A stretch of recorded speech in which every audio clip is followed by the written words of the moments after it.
Hi అండి, అందరికీ నమస్తే.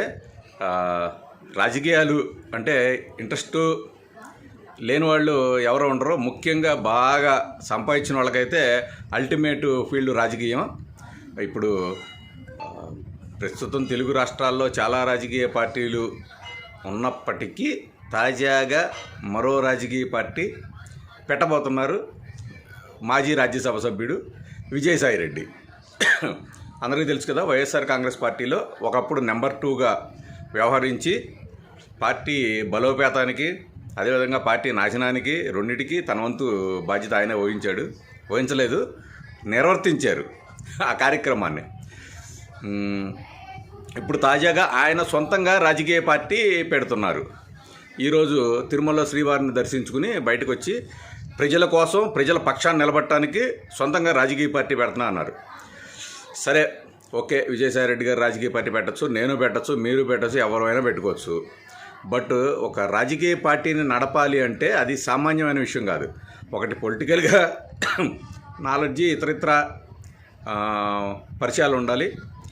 దానికి తగ్గ ఆర్థిక వనరులు ఉండాలి, ముఖ్యంగా ఆర్థిక వనరులు. అందులోనూ ఇప్పుడు ఏపీలో వైసీపీ, టీడీపీ, జనసేన ఒక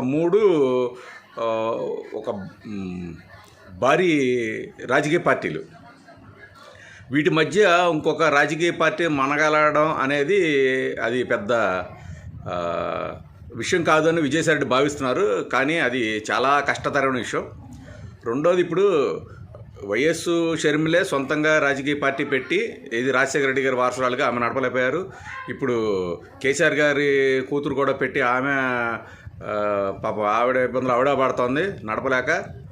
అలా చాలామంది రాజకీయ పార్టీలు పెట్టారు. ఈవెన్ మెగాస్టార్ చిరంజీవి గారు కూడా రాజకీయ పార్టీ పెట్టి నడపలేక ఆయన కూడా కాంగ్రెస్ పార్టీలో విలీనం అయ్యారు.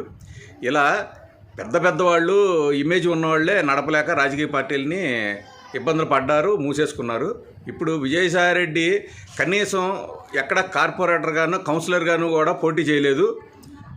ఇప్పుడు ఈయన సొంతంగా రాజకీయ పార్టీ పెట్టి నడపగలడా? ఒకటి. రెండోది, పోనీ విజయసాయిరెడ్డి తాతలు, తండ్రులు ఏమన్నా రాజకీయంగా పెద్ద చరిత్ర ఉన్నవాళ్ళ, ఈయన ఏ పదవి నిర్వహించకుండా రాజకీయ పార్టీ పెట్టేసి ఎదిగేస్తాడు అనుకోవడానికి ఎవరు లేరు. ఈయన అసలు ఎక్కడ కౌన్సిలర్గా కూడా పోటీ చేయలేదు. పోటీ చేసినా కూడా గెలవడం అనేది నా ఉద్దేశం.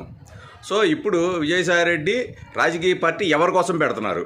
మొన్నటి వరకు బీజేపీకి అనుకూలంగా కేంద్రంలో తిరిగారు.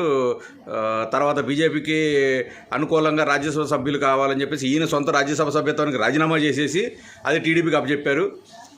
ఇప్పుడు మళ్ళీ తర్వాత జగన్ గారి దగ్గర అయ్యారు. చూద్దాం ఏం చేస్తారో మరి.